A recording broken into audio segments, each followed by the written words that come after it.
Good lick, Charlie. What's wrong with you? What happened? Oh! Still stomping. Everyone focuses on the NFL, but really there's not that many people playing football in the NFL. Most of the people who play football are actually under 14 years old.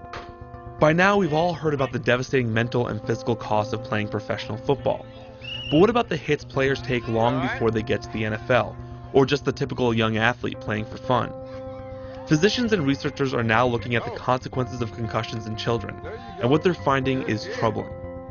Concussions in childhood is enormous. I mean, I think it's really a public health issue. After even a single mild injury in a preschooler, that they may show some behavior changes and cognitive changes as they get older.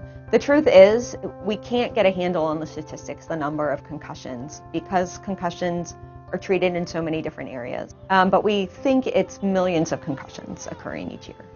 There are two common problems when dealing with concussions. First, many are initially ignored because teams have to rely on the athlete to report their symptoms. And second, if an athlete is not immediately pulled out of a game after sustaining a concussion, they risk far more serious problems. I set up a wall with pictures of kids that have suffered catastrophic brain injury while playing football. Almost all of these kids have suffered second impacts, and almost all of them died. But this keeps it very real for us and motivates us every day to do the best we can in getting this technology out there. Greg Merrill is the founder of Brain Sentry, a company based in Bethesda, Maryland, that is hoping to solve these issues with a new piece of technology. So the Brain Sentry sensor is a 1-ounce piece of plastic with some electronics in it. It has a peel and stick adhesive, just sticks on the back of the helmet.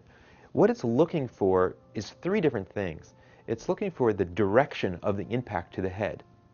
It's looking for the peak acceleration of the head and the duration, the length of time in which that acceleration is happening.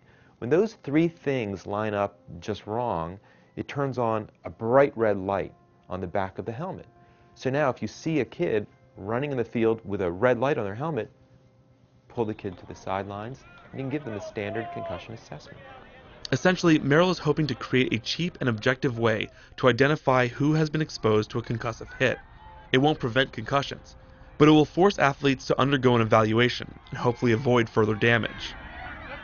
When I was first thinking about developing the sensor technology, I went out for a beer with a local football coach in the youth program, and he said, "There's no way I'm putting a sensor on the kid's helmet. What happens if it's 3rd down and 2 yards to go and the kid's light goes off?" It was so much about his ego that he was willing to put at risk an 8-year-old's brain health in order to win that game. While physicians say this is a good first step, a trained professional is still needed to perform an evaluation after the light goes off. Brain Sentry has teamed up with Georgetown University to test and fine-tune its product. Especially in field sports where there might be 22 athletes on the field at a time, it's not possible for any one person to see absolutely every collision, every hit, every blow that happens on the field. These might alert us a little bit sooner to that athlete who maybe took a hit that we didn't see. The technology is not perfect because concussions are so personal. No 2 injuries are the same. And there's been some pushback from teams out of fear of disrupting the flow of a game because of technology that says a concussion might have occurred. Some people think that if ADGs equals concussion, then that athlete needs to be pulled out of the game, essentially ejected from play. I don't think we're ready for that yet. I think there are a lot of athletes who will sustain an ADG hit who, if we evaluate them, may be just fine. But still, at about $65 per year, Brain Sentry sees this technology as cheap enough for it to become ubiquitous across contact sports at all levels, and used in a way that could fundamentally help improve sports safety. What we're going to see happening in the near future is that this kind of technology will be used not just to detect the big impacts, but we're going to use technology like this to start counting just your average hits. And we're going to do for kids' brains what pitch counting has done for kids' arms in baseball. We're going to be able to manage the number of impacts and potentially eliminate the onset of chronic brain injury that happens from multiple repetitive hits. That's part of the promise for this technology in the future.